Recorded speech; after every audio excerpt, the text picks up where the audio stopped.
Boa noite com Jesus. Amém? Apreciar apenas sobre a pergunta do voto. O voto, às vezes isso é mais certo de manhã. Mas quando a gente está com um pouco de tempo, a gente pode fazer assim como uma preleção de um culto. Às vezes não houve sabedoria no voto que a irmã fez.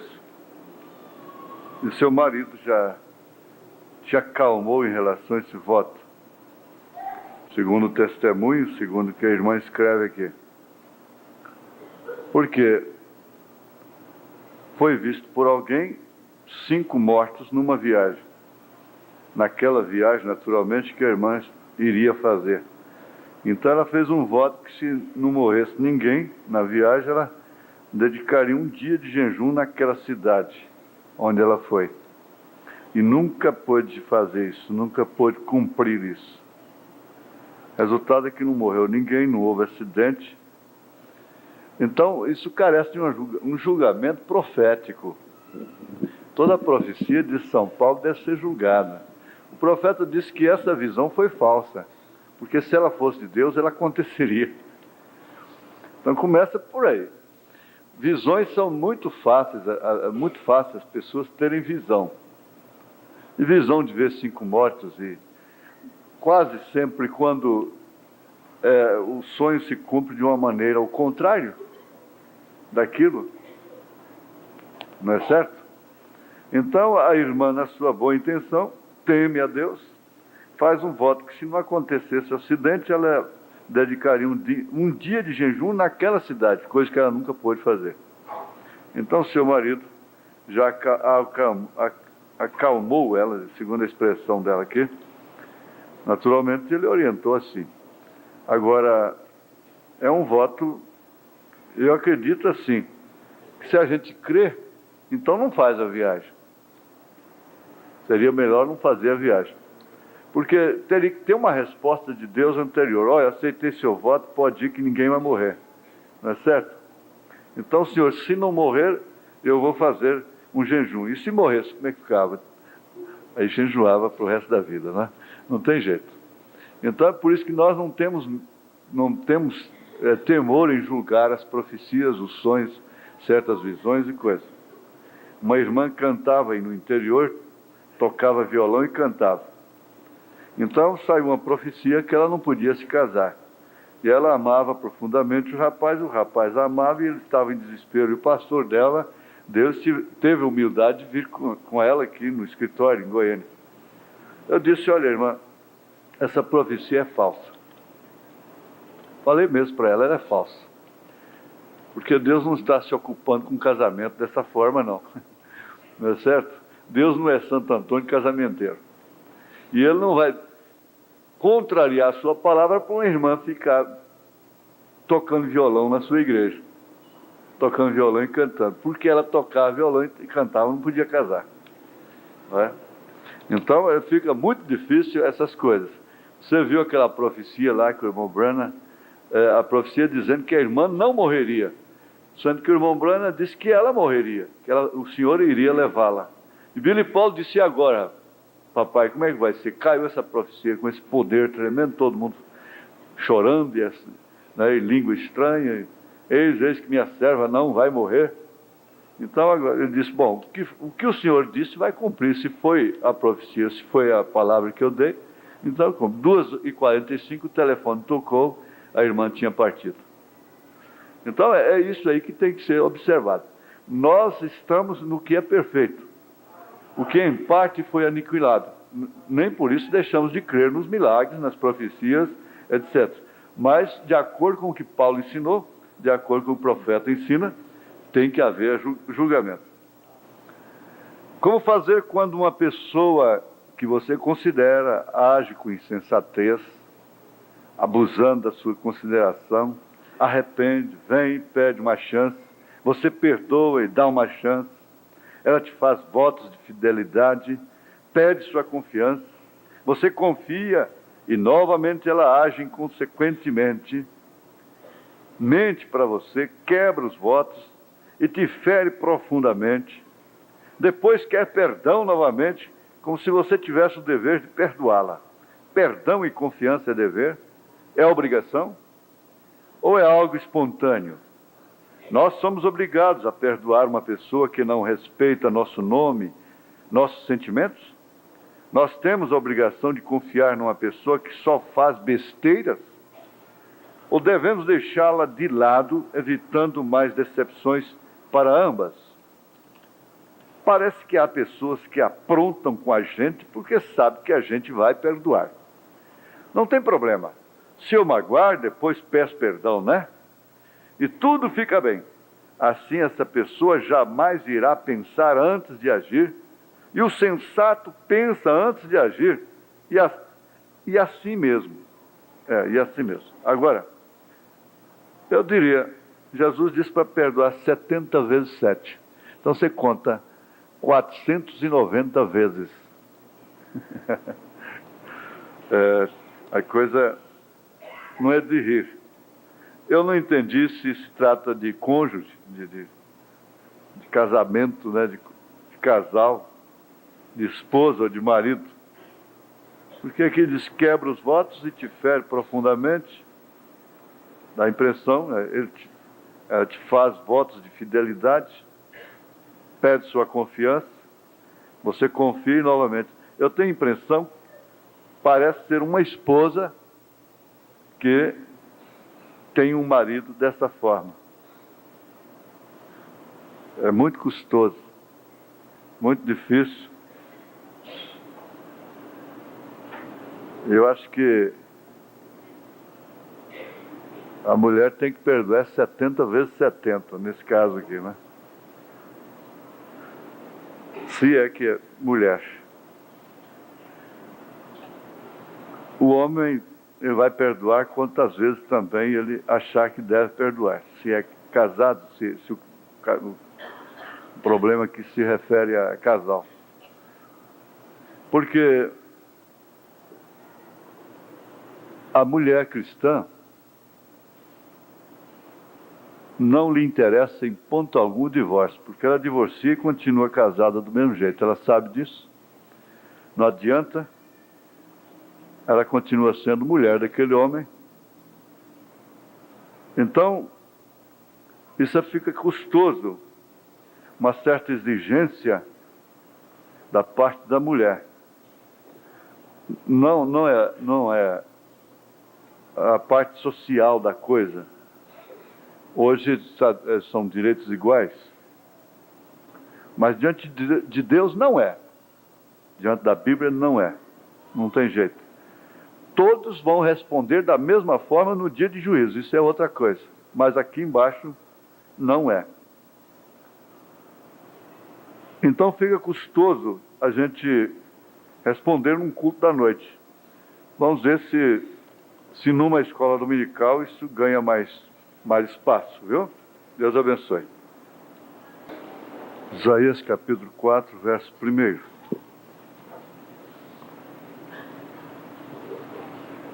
E 7 mulheres naquele dia lançarão mão de um homem, dizendo: nós comeremos do nosso pão e nos vestiremos de nossos vestidos, tão somente queremos que sejamos chamadas pelo teu nome. Tira o nosso opróbrio. Senhor Jesus, estes irmãos, estas irmãs procuram apresentar de melhor para Ti, Senhor. Ali, esses irmãos dedicados na técnica do som, procurando fazer tudo da melhor maneira. E tudo isso é culto, para trazer um lazer espiritual para a congregação. Momento de descontração, de descanso para essa mãe cansada da labuta, esse pai cansado, e mesmo o jovem, a moça, o moço, a criança. Todos nós nos deleitamos nesses belos hinos, como diz o profeta, a ponto de dizer, lá em cima eu quero ter uma cabana no meio do lugar onde há muito louvor. Isso é saúde para nós, é saúde para a congregação, é saúde para a criança lá no berçário, porque esse aqui é o contrário das vozes que estão ecoando nesta hora no mundo, ritmos vindos do inferno, alimentando os espíritos errados, as almas em prisão. Mas, Senhor, nós queremos pedir a Ti que Tu unjas tudo que for feito neste santuário, para assim que a palavra, que é o maior de tudo, tenha acesso aos nossos corações. Quando nós somos sensibilizados por um corinho, por um hino, nós somos muito mais sensibilizados pela palavra. Em nome de Jesus Cristo, te suplicamos, ó Deus, que a cura seja a resposta do doente, o alívio da dor, essa dor impertinente, cansativa, opressora do maligno, repreendida pelo poder da atmosfera cristã neste lugar. Aleluia, Senhor. Pedimos, ó Deus, que a Tua graça superabunde em cada coração, a ponto de cada um de nós andar exuberante, andar confiado, firme, alegre no Espírito. Pedimos, ó Deus, por este que amanhã tem um problema para resolver, que amanhã não sabe o que vai fazer para ganhar o pão. Ajuda, Senhor, ajuda, Jesus, perdoa a negligência. Às vezes, quando nós estamos trabalhando para alguém, nós somos negligentes. Muitas vezes até abusamos. Ajuda-nos, Senhor. Quantas vezes, ó Deus, alguém pede uma oportunidade, e o Senhor dá aquela oportunidade, e vai trabalhar alegre e feliz, mas quando vai passando do tempo, vai se enfadando, vai se cansando e vai se esquecendo do que é ficar desempregado. Tem misericórdia, Senhor, ajuda, ó Pai. Sustenta na fé, encoraja no Espírito, orienta, Senhor, a mente que precisa da orientação do Senhor. Em nome de Jesus Cristo, nós te suplicamos essas bênçãos. Amém, Senhor. Amém. Glória a Deus. Assentai-vos.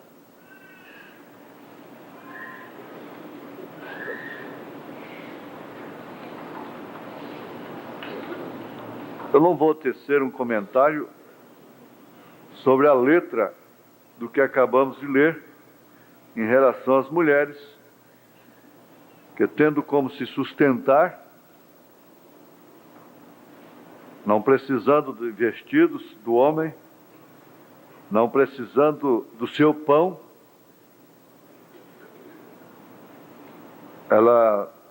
elas se sujeitariam até à poligamia com aquele homem, simplesmente para serem chamadas pelo seu nome,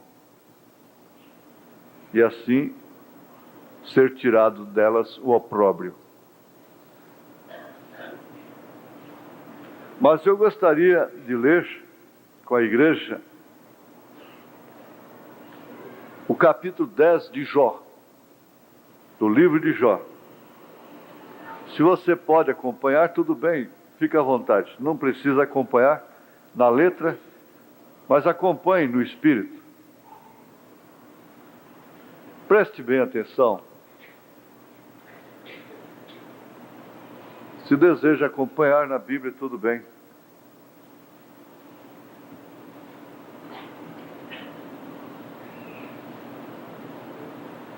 A minha alma tem tédio de minha vida.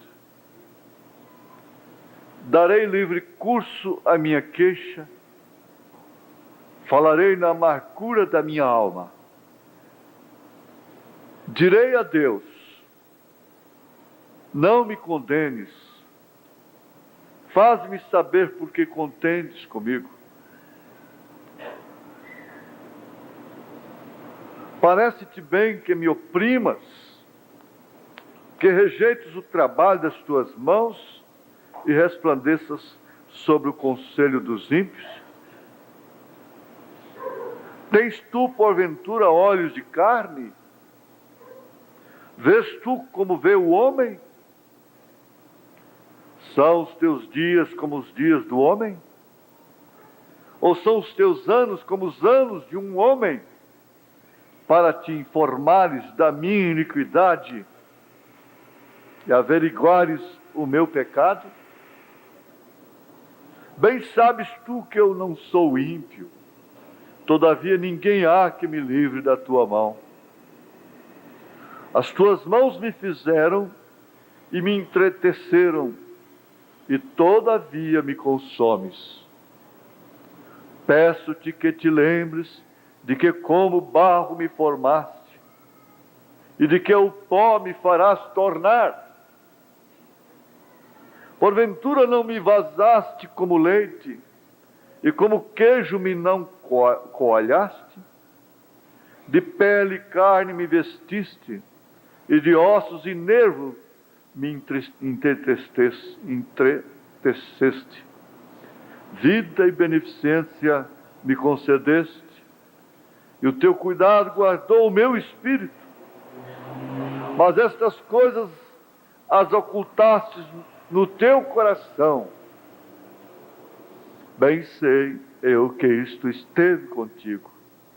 Se eu pecar, tu me observas, e da minha iniquidade não me excusarás. Se for ímpio, ai de mim. Se for justo, não levantarei a minha cabeça. Cheio estou de ignominia e olho para a minha miséria. Porque se me exalto, tu me caças como um leão feroz, e de novo fazes maravilhas contra mim. Tu renovas contra mim as tuas testemunhas e multiplicas contra mim a tua ira. Reveses e combates estão comigo. Por que, pois, me tiraste da madre? Ah, se então dera o Espírito e olhos nenhuns me vissem, então fora como se nunca houvera sido, e desde o ventre seria levado à sepultura. Porventura não são poucos os meus dias? Cessa, pois, e deixa-me, para que por um pouco eu tome alento, antes que me vá para nunca mais voltar à terra da escuridão e da sombra da morte, terra escuríssima, como a mesma escuridão, terra da sombra da morte, sem ordem alguma, e onde a luz é como a escuridão.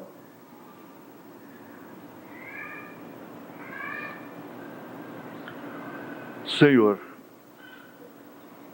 Jó falou isso em um total desespero, porque o que havia caído sobre ele era insuportável. Era extremo. E ele não tinha como se livrar daquela condição.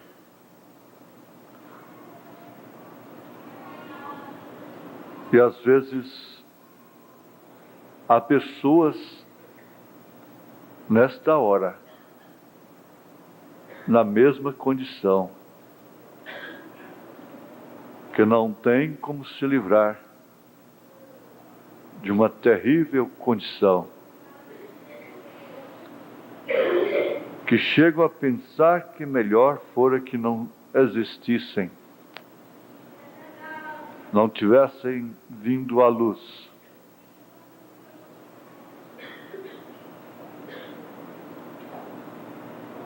Se nós parássemos aqui, ó Pai, nesse capítulo, nós ficaríamos derrotados. Nós seríamos fracassados.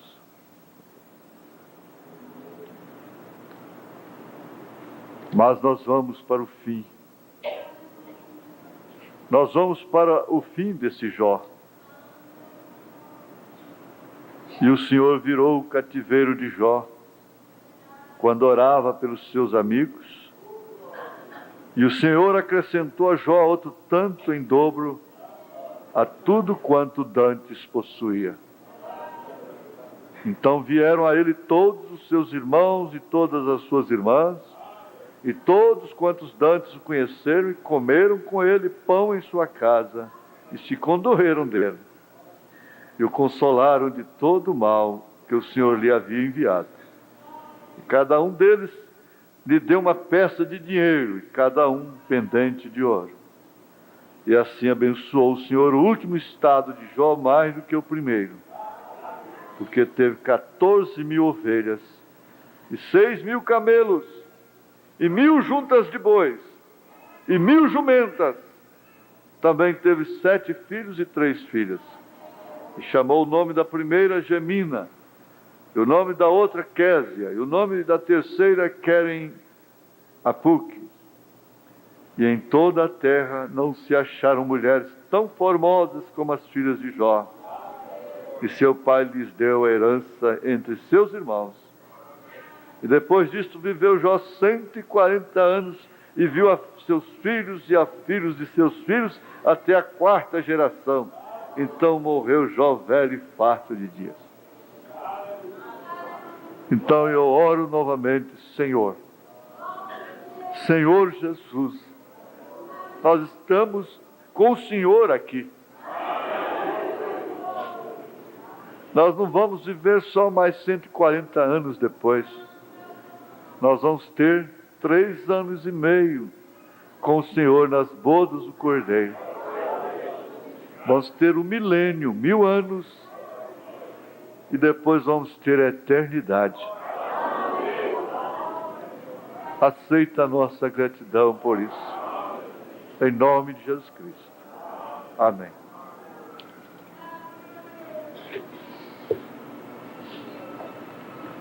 O profeta diz uma coisa aqui muito importante,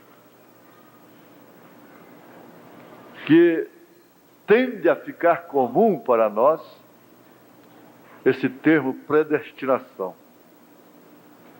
Ele disse: não tropeces naquela palavra predestinação.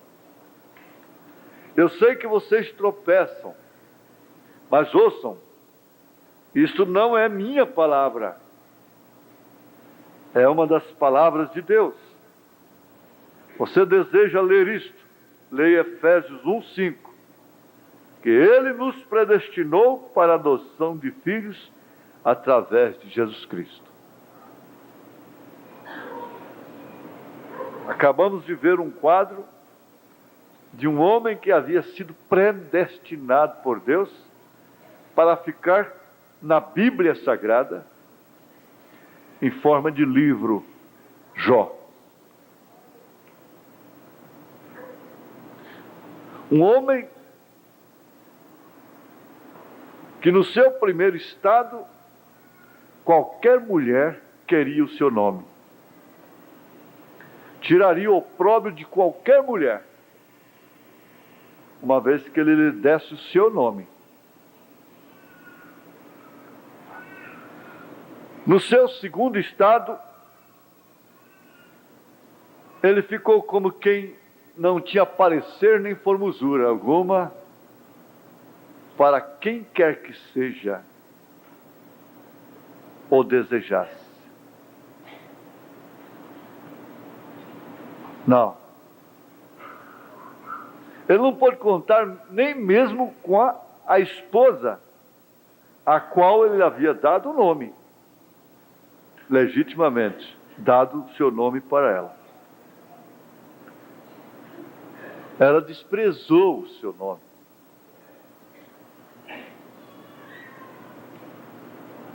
E teve a estultice, a insensatez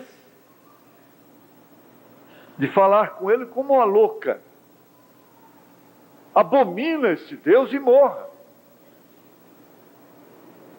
Amaldiçoe este Deus, no qual você crê, o qual você honra tanto, e morre.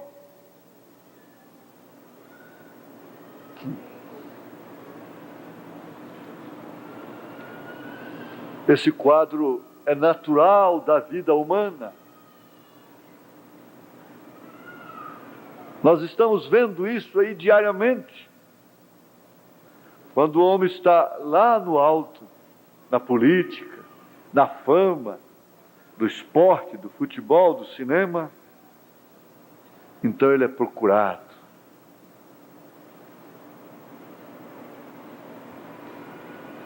Ele é ídolo. Mas quando ele cai de lá, então ele é esquecido, ele é abominado. É um quadro de suma importância para a igreja. Porque a igreja é composta de pessoas. Ela fala desta mulher que quer o nome do Senhor Jesus Cristo.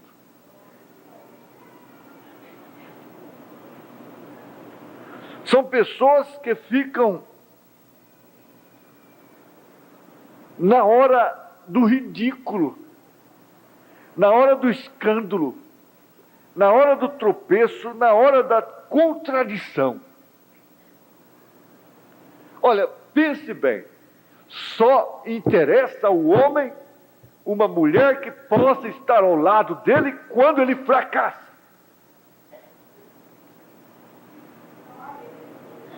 E qualquer amigo, qualquer relacionamento, é mais interessante, ele é provado exatamente na hora do fracasso.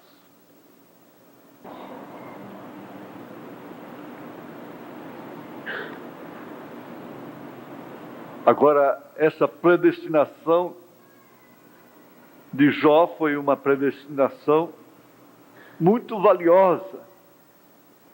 Custou-lhe muito caro, a ponto de ele ter desejado não ter nascido. E ele foi abandonado. Ele tinha uma vida muito boa,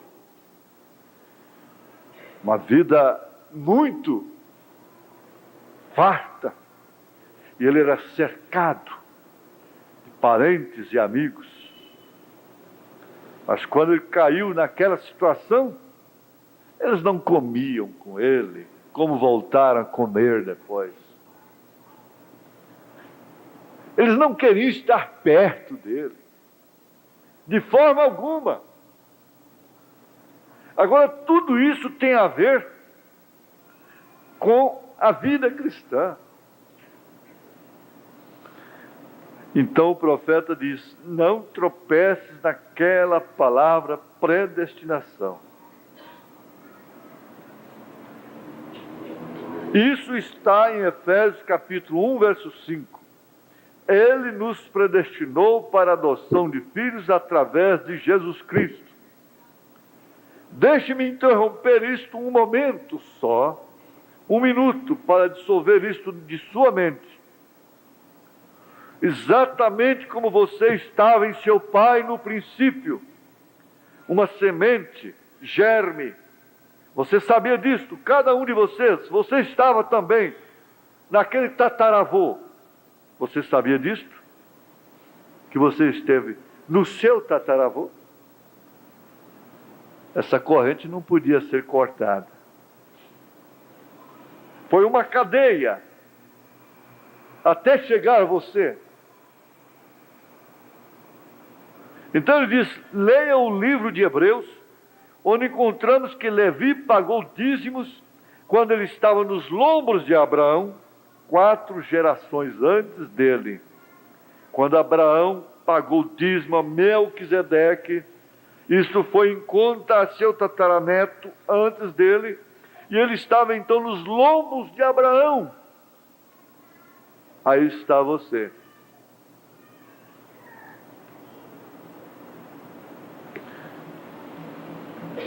Você estava nos lombos de seu pai, mas seu pai não pôde ter nenhum companheirismo com você, até que você se transformou em um corpo de carne.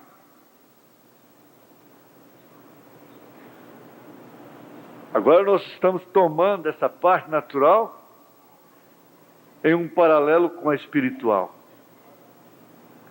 É a mesma coisa com Deus.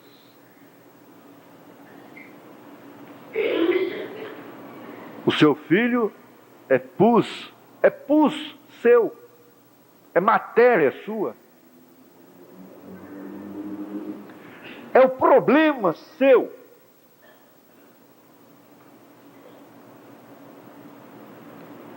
Ele estava em você e deveria se manifestar em circunstâncias adversas, circunstâncias tais estabelecidas pela dimensão humana. Deveria ser tão humano quanto você. E por isso, alguns momentos da vida, indesejável.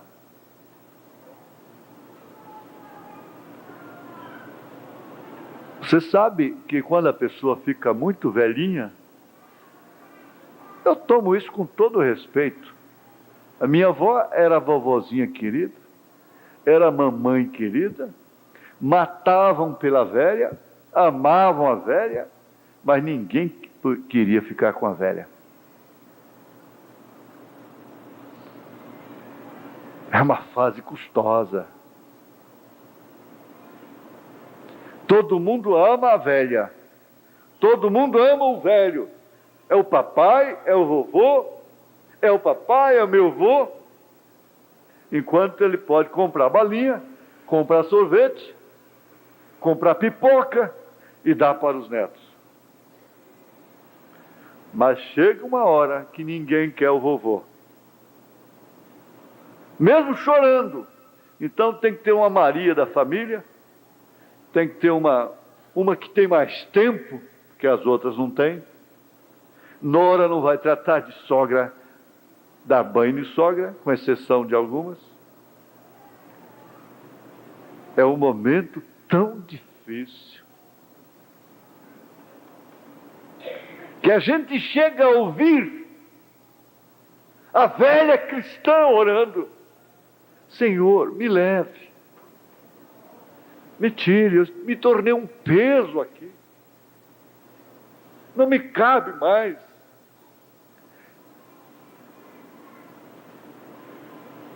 Senhor, quanto a mim já estou sendo oferecida por sacrifício.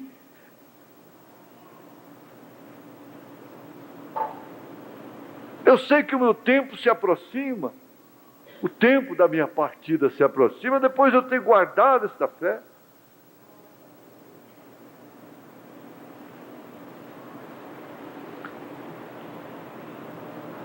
Há um momento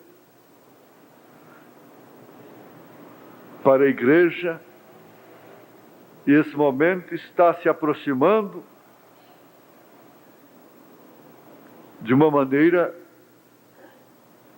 muito, muito, muito intensa.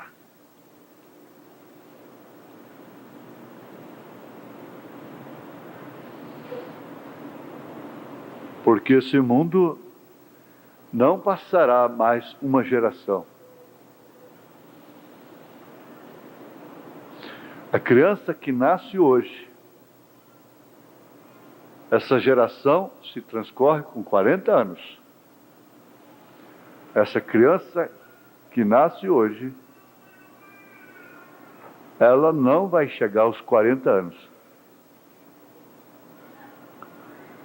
sem que a grande tribulação tenha caído sobre a terra, sem, claro, antes disso, o rapto tenha acontecido.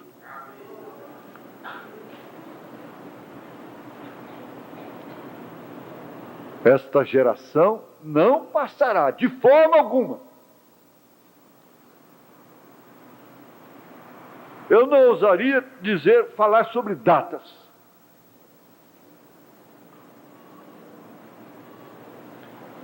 Mas desde 77, desde 87, mais 49 anos eu ponho isso por minha conta. Não é assim, diz o Senhor. Desde 77, mais 49 anos, nós estamos vivendo simplesmente sob a longanimidade de Deus.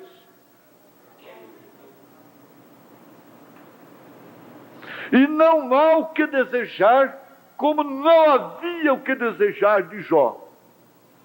Não há, de fato.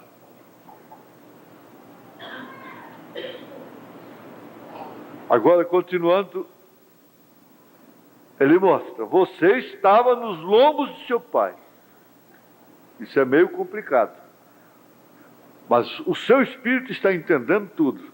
Somente reverencie o momento. Mas seu pai não pôde ter nenhum companheirismo com você até que você se transformou em corpo de carne. Meu filho estava em mim. E eu queria um filho. Mas ele estava em mim então. Vem. Ele estava em mim então. Mas através do matrimônio, ele se transformou em um homem como eu. E então ele ficou como eu. E quando ele está dizendo ele ficou como eu, ele ficou carne, sangue, matéria, espírito. Carne sujeita a todos os cansaços, a putrefação, a inflamação, a infecção, ao pus.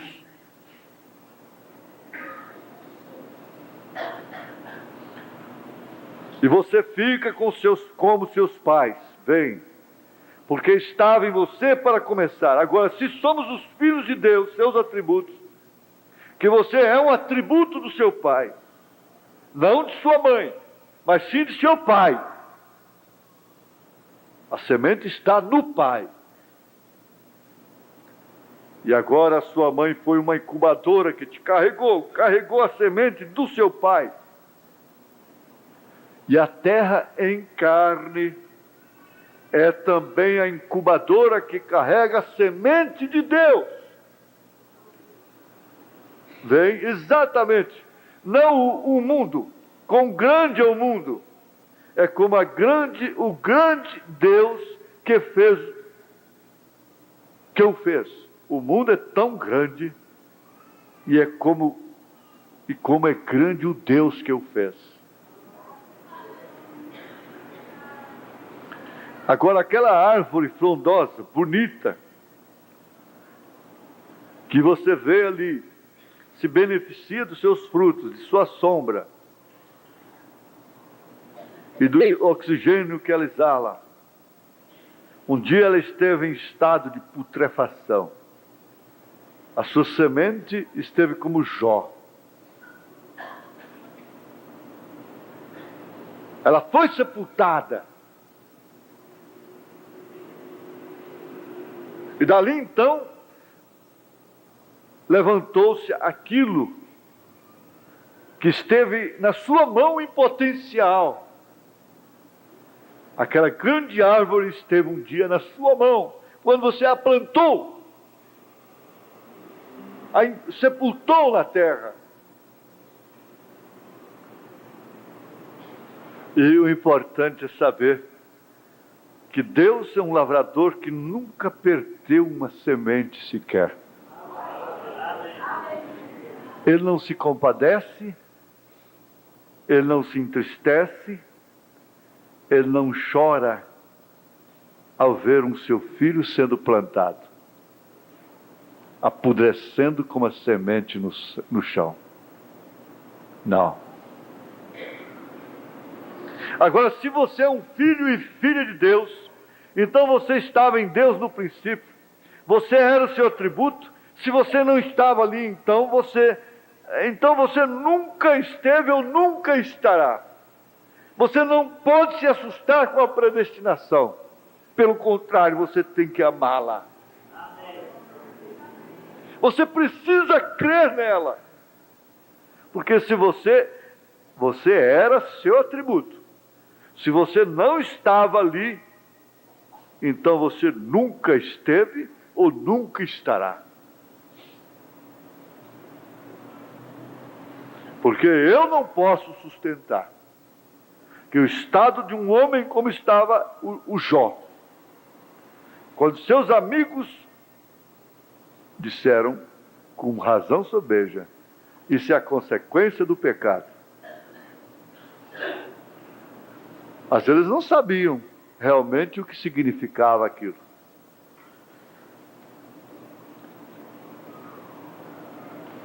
Aquele era uma semente que estava nos lombos de Deus desde antes da fundação do mundo, e para Deus tudo estava acontecendo da forma correta e normal quando ele estava naquele estado. O importante é saber se é semente. Mais tarde aquilo aconteceria com o próprio Senhor Jesus Cristo. Ele se fez carne e foi sepultado. Eu não posso sustentar em meus lombos o filho deste homem aqui, ou daquele homem ali. Eu posso sustentar somente meus próprios filhos em meus lombos. E eles carregam a minha semelhança. Aleluia! Vê você isto? Eles carregam a minha semelhança. Foram eles que foram criados à imagem e à semelhança de Deus. Filhos e filhas estavam em Deus no princípio.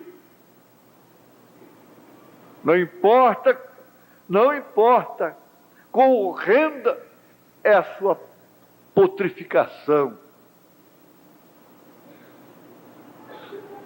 Você tem vida eterna. Você diz, nós cremos nisto, que temos vida eterna. Bem, há somente uma forma de vida eterna. E esta é Deus. Esta é a única coisa que é eterna, é Deus. Então, se você tem vida eterna, aquela vida que está em você sempre esteve. Ela sempre esteve, mesmo quando você estava podre lá fora. E você estava nos lombos de Deus antes mesmo do mundo existir, se você quer saber. E quando a palavra, ela mesma, Jesus, Ele mesmo, é chamado de palavra, em São João, capítulo 1, diz, no princípio era o Verbo, e o Verbo estava com Deus, e o Verbo era Deus, e o Verbo foi feito carne, e habitou no nosso meio.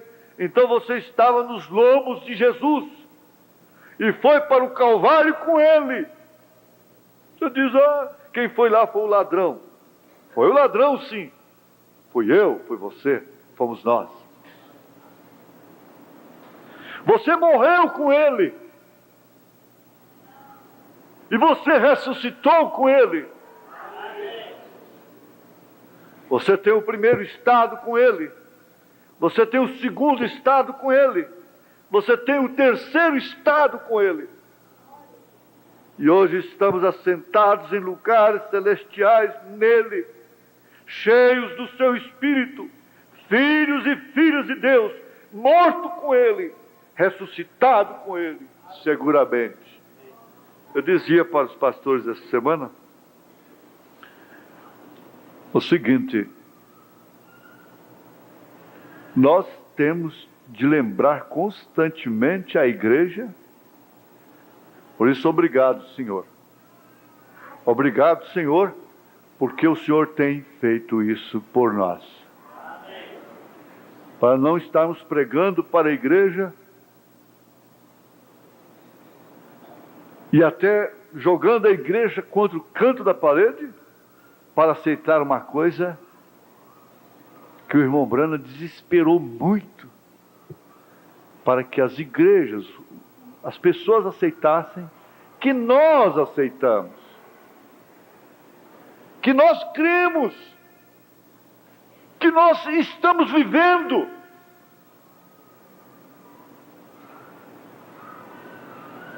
Nós temos de ter consciência de qual é a mensagem para o momento.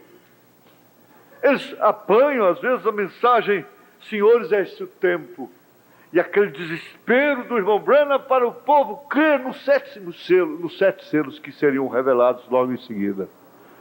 E eles pegam aquela mensagem para levar o povo a crer num ismo, numa coisa que não se sabe o que é, sendo que aquilo era para o povo crer naquilo que nós cremos.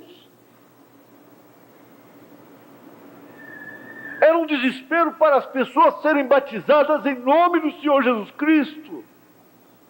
Era um desespero para ver o Pai no Filho. Era um desespero para ver o ministério de Elias. E nós não podemos tomar aquele desespero e jogar sobre o povo agora. O povo ficaria às palpadelas.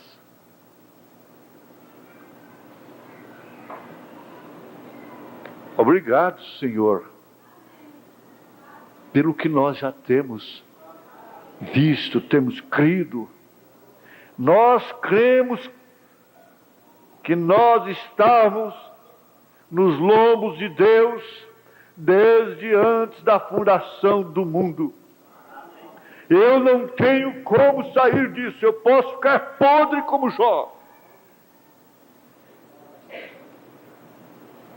Eu não tenho que dizer para ele: olha, eu tenho o meu pão, eu tenho minhas vestes, simplesmente quero o teu nome para tirar o meu opróbrio. Não!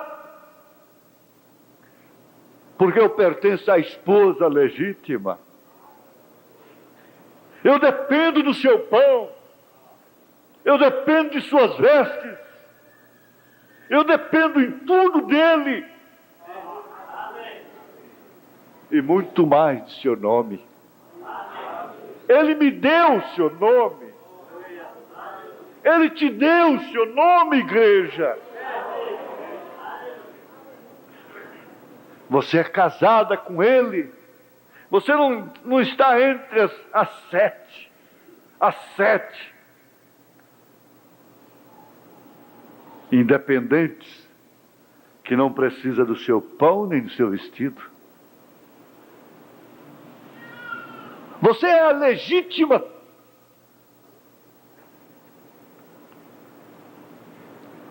Você tem o seu nome.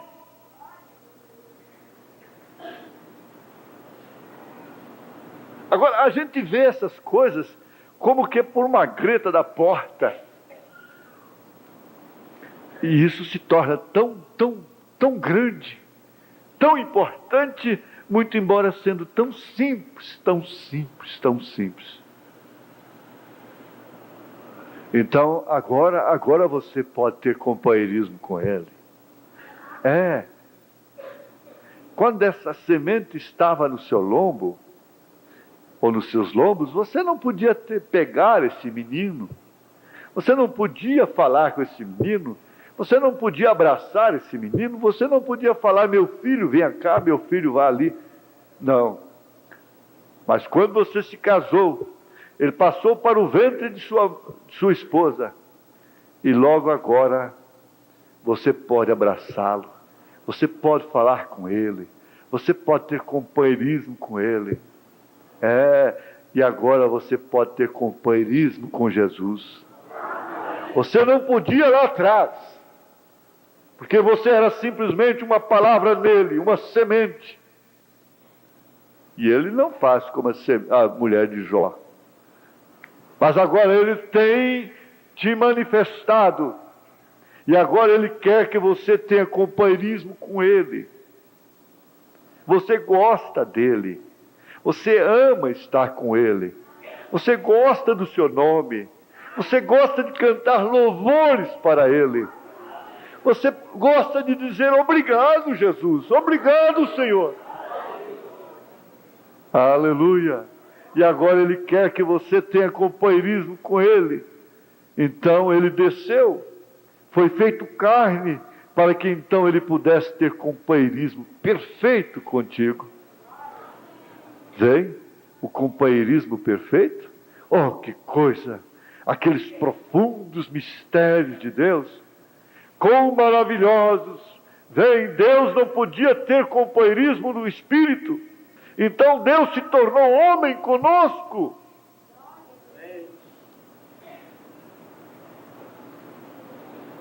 Ele habitou em um corpo em toda a sua plenitude. Paulo disse, porque em Cristo habita corporalmente toda a plenitude da divindade. Isso era Deus, os céus tendo companheirismo com a terra. Deus se fazendo carne para palpar, para pegar, para abraçar sirofenícias de nação, para perdoar Marias Madalenas, para salvar Zaqueus. É isso, exatamente isso, não é outra coisa que aconteceu. E você está dentro desse quadro. Esse quadro. Não importa quão feio, quão horroroso ele fique, em determinados tempos, como ficou a vida de Abraão e Sara, como ficou Jó. Você nunca está dizendo, como 7 mulheres independentes, não, dá-nos apenas o teu nome, nós temos o nosso pão e a nossa veste, nossos credos. Não. É um direito natural da esposa carregar o nome do seu marido, ter companheirismo com ele nas horas mais íntimas, mais caladas.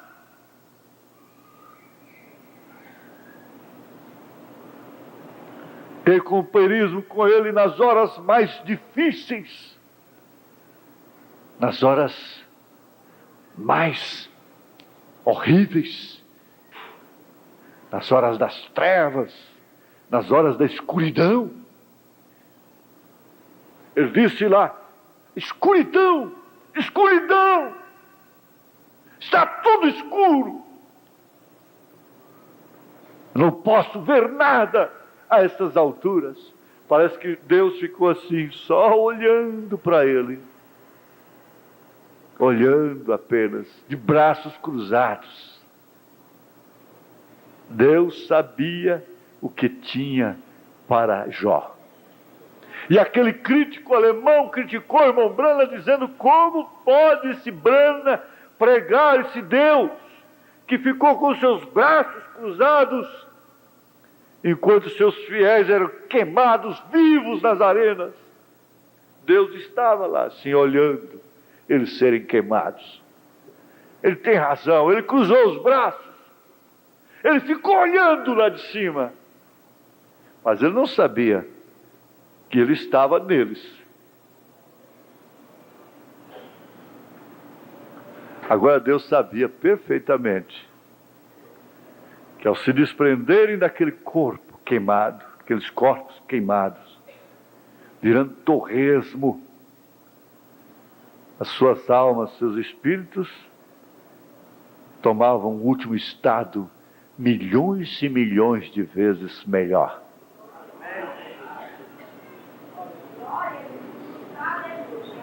O crítico ficou satisfeito. Deus descruzou os braços e deu direitos para os povos. Laodiceia quer dizer direito dos povos. Direito de não sofrer. as aflições, direitos legais, direitos humanos. A mulher não tem que sofrer determinados abusos do homem. O homem não tem que sofrer determinados abusos da mulher. A criança não pode ser corrigida.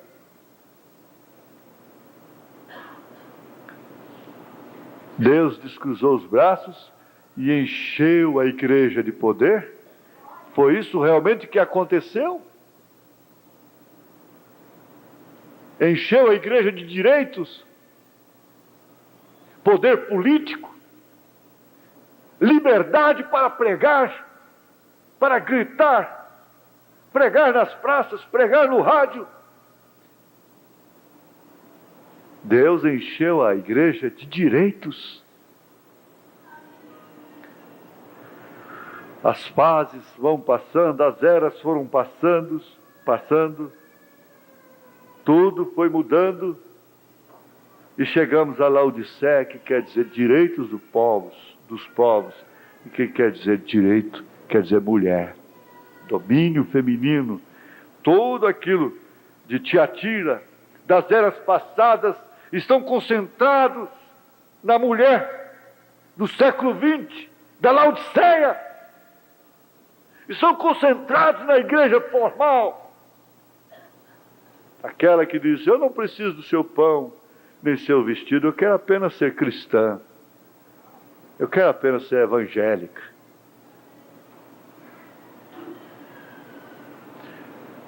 Em outras palavras, está dizendo: eu não preciso orar quando meu filho adoece.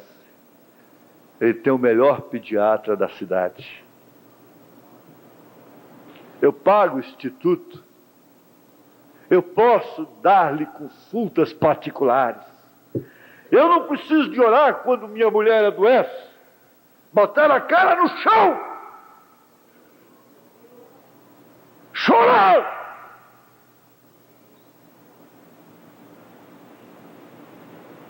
Eu não preciso levar o ente querido a um nível maior de fé. Porque há muitos recursos. Eu quero apenas dizer que sou mulher dele.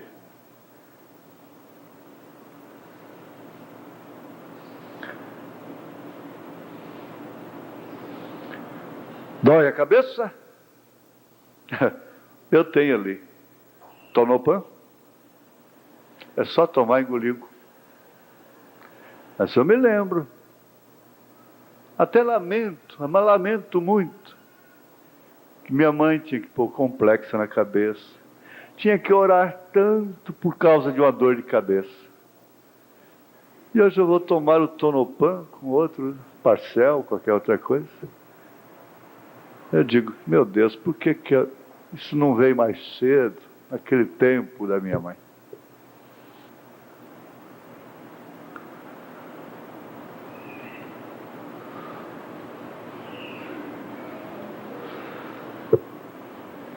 Os recursos aumentaram demais. Não precisa pedir para o marido: bem, eu estou precisando de roupa. Bem, eu estou precisando de calçado. Bem, eu estou precisando de pasta de dente. Não. Não precisa pedir para ele. A igreja não precisa orar. A igreja não precisa jejuar. A igreja tem que ser tratada assim, como um culto social.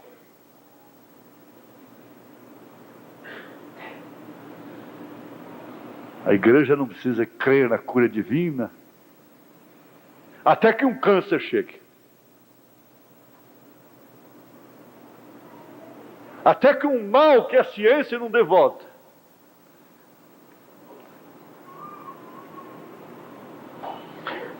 Ela está assim. Ela está entre essas 7. Mas a esposa do Cordeiro, não. A esposa do Cordeiro, quando vai comer, diz: Senhor, eu te agradeço, porque foi o Senhor que me deu esse arroz, esse feijão para comer. Eu preciso de ti, Jesus. Eu preciso do Senhor. Eu sou pobre, necessitado. Sem ti eu estou sozinho.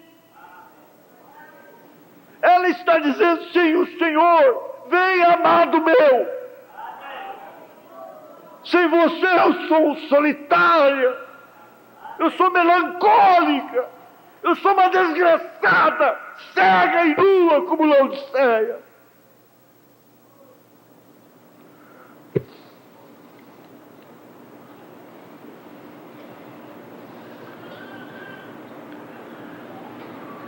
Quando um homem ama uma mulher,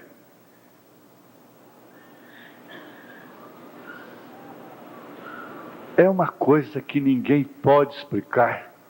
É um abstrato, é uma coisa que ele nunca pode explicar. Quando a mulher ama um homem, no sentido da palavra, ela não pode explicar. Mas ele é dela, ela é dele.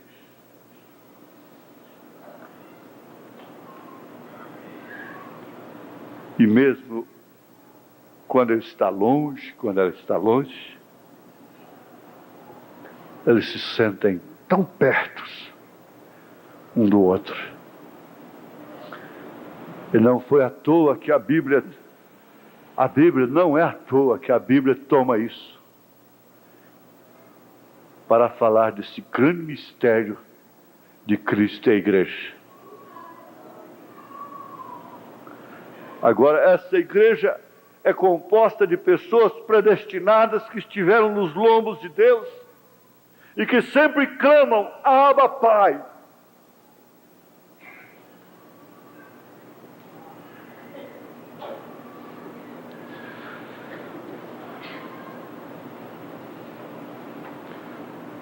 Senhor Jesus, a hora é muito difícil para estes que podem ter o seu próprio pão, sua própria roupa. Esse sistema denominacional é difícil para eles. Se é difícil para nós, mas essa dificuldade não nos leva de forma alguma a falarmos o que é errado acerca do Senhor. Como a lepra de Jó não impediu que ele dissesse somente o que era reto do Senhor. E agora nós estamos aqui, nós precisamos do Senhor em cada detalhe da vida. Nós sabemos disso, nós reconhecemos. Por isso, Senhor, eu creio que nesta hora a solução de muita coisa está à mão de cada pessoa. A cura está à mão de cada pessoa.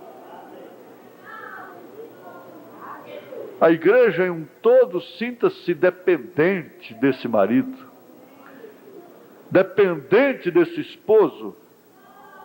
Sinta-se um predestinado, uma predestinada, uma semente que saiu dos lombos de Deus. Ele cuidará de ti. Porque eu preciso de ti, Senhor. Toma, Jesus, toma a dor deste irmão, desta irmã. Não é só a dor física, há muitas dores. Toma esses pedidos de oração, essas peças de roupa, Senhor, conforme Atos 19.